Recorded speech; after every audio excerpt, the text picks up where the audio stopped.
Hello, ladies and gentlemen. Welcome back to another episode of What's in Theaters, a show where we talk about movies, movie news, and do some trailer reactions. So, what we're going to respond to is Sony's social media responds to requests for Sam Raimi's Spider-Man 4. With great power must come great tweet responsibility. Social media lit up Wednesday when Spider-Man filmmaker Sam Raimi said anything is possible about potentially returning to direct Spider-Man 4, reuniting with Tobey Maguire as the friendly neighborhood wall crawler. Raimi making his Marvel Cinematic Universe debut with Doctor Strange in the Multiverse of Madness inadvertently ignited a tweet storm when he told Fandango that the multiverse makes many things possible. Even a 15 plus year later sequel to 2007 Spider-Man 3, but don't tweet at Sony official. I'm sorry. Yeah, but don't tweet at Sony. The official social account for the conglomerate is reminding tweeters it doesn't have the great power to greenlight Spider-Man 4. Now, unless I'm mistaken, Spider-Man 4 was supposed to have John Malkovich as the Vulture. And I remember seeing the first Spider-Man, was it 2002 in theaters? I think it was the 2004 Doc Ock, and like at the time, that was like the pinnacle of comic book movies, especially for that kind of age. I mean, it was like the argument was always like, what is better, X-Men 2 or Spider-Man 2? And you could always see it like, hey, I prefer Spider-Man over X-Men, and you can understand why, but I prefer X-Men over Spider-Man, but you could understand why. It's kind of like the argument of Alien or Aliens. Like there's both very strong arguments why you would prefer the original over the sequel. It's like I could see either way, and I'm not going to argue it because it makes total sense. But I remember seeing Spider-Man 3 after work when in 2007, and it's like, okay, okay, we're kind of finally getting Venom, finally getting Venom. It was like a Topher Grace. It's like, okay, off the fame of that '70s show, but when you watch it, you just something wasn't there. And not only was Venom like ultra kind of skinny, especially compared to the way he's so freaking bulky, especially now in the Venom films.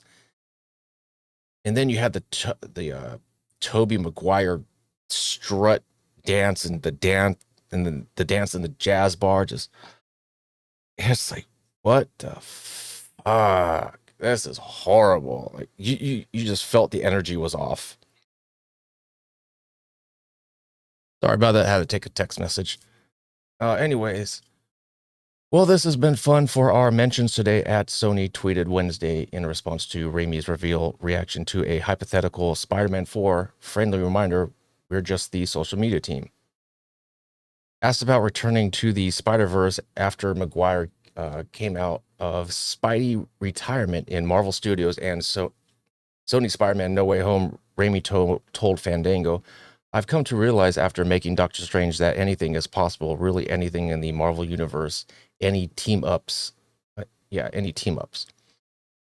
Now, I was always curious because you always heard the rumors like, oh, maybe Tobey Maguire will come back, or maybe Andrew Garfield will come back. To me, it was like, you you can't do one without the other. It's a package deal.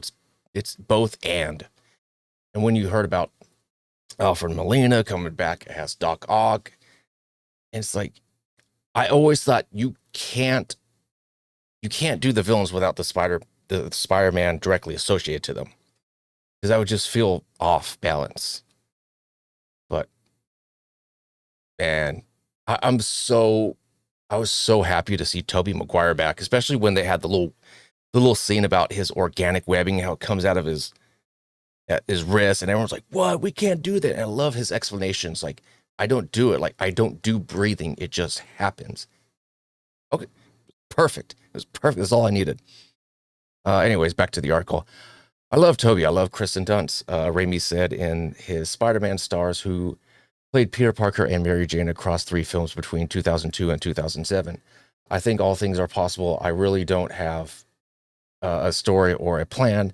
I don't know if Marvel would be interested in that right now. I don't know what their thoughts are about that. I haven't really pursued that, but it sounds beautiful. Even if it wasn't a Spider-Man movie, I'd love to work with Tobey again in a different role. Let's see. For those of you who may not have seen this movie, this is one of my favorite Tobey Maguire roles, aside from Spider-Man. Is hit. I think it's 1998. Is with him and Reese Witherspoon in a movie called Pleasantville. That movie is straight up a slice of heaven. You just watch it, it's like, oh, I wish this was the world I lived in. Just everyone got along, neighbors were friendly, just everything was just perfect. And I know it takes place in a TV show, but I'm saying like that 1950s area, that the real America. Just, oh man. Raimi developed a fourth Spider-Man film, Spider-Man movie with Maguire and Dunn's poised to return for their roles for a release date in May 6, 2011, which would have been 4 years after. Interesting.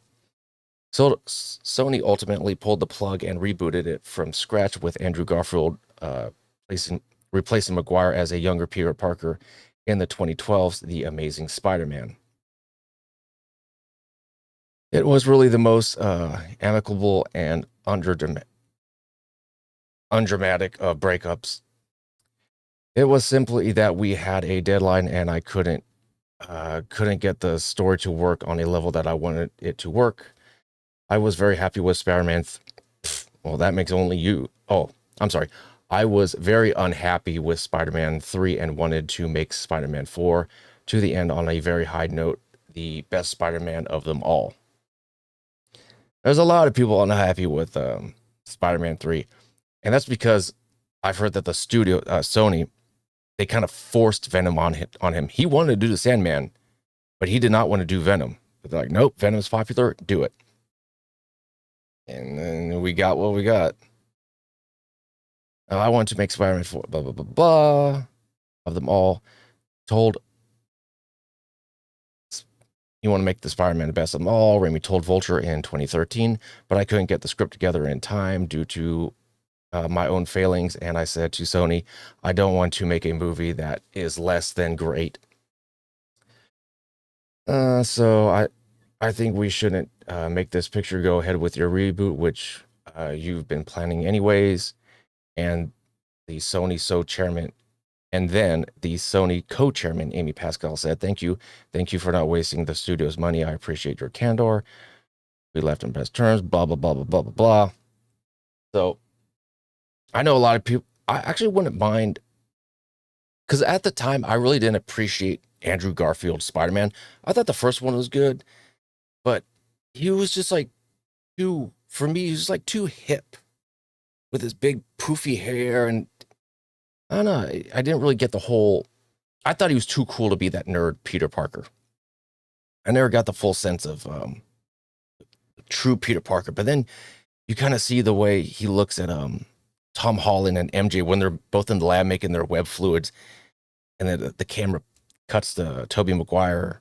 He looks back, and it's like, and just like the sadness that he has. And then when he rescues MJ and he's about to cry, it's like, fuck, man, that was it made me appreciate Andrew Garfield more than I did at the time. So would I like Spider-Man 4 with Tobey Maguire? Hell to the yeah. But if they said, hey, we're going to make Spider-Man 3 with Andrew Garfield, I wouldn't poo-poo it. So anyways, comment down section below. Let me know your thoughts. Do you want Spider-Man 4 with Tobey? Do you want Spider-Man 3 with Andrew? Do you want Spider-Man 4 with Tom Holland? Anyways, catch you guys next time.